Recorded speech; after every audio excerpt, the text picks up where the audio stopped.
Sir Willie, kami po ay napatawag dahil po sa huling SONA po ng ating presidente just last Monday. Sinabi niya, no, ang aim ng Pilipinas na by 2040, kalahati daw ng mga sasakyan dapat e-vehicles na. 'Di ba? Whether that's commercial, yung mga love buses, sabi niya, pati daw yung mga barko, ano na, e-vehicle na. Pero sa commercial side, sa mga dito, commercial side, sa side po ng mga consumers na bumibili po ng mga sasakyan, achievable ba na by 2040, 50% of the vehicles on the road are e-vehicles na or hybrid at the very least?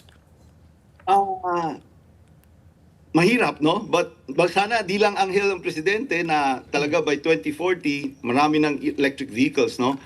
Importante kasi yung exemption is only until 2028. Yeah. So after that, tataas na naman yung presyo. So we as EVAP is lobbying with government kung pwede i-extend sana by at least another 5 to 10 years yung exemption ng duties ng electric vehicles.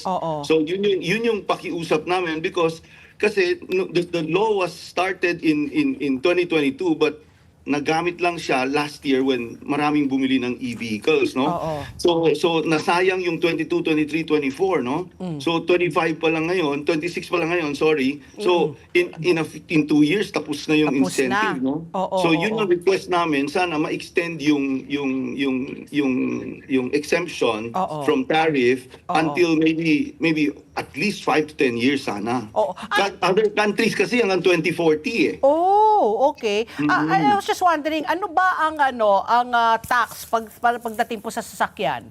Itong tax exemption, how many percent? Depends ba on the value of the car or is it 15 VAT ba 12% VAT? Ilang porsyento ba ang tax? The taxes kasi depends on where it comes from din eh.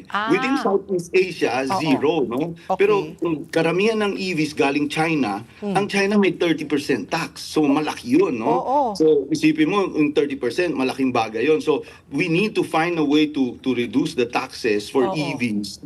Mas mura pa minsan mag-import ng gas at saka diesel. But kasi hindi na bago, naging from 30, naging zero eh.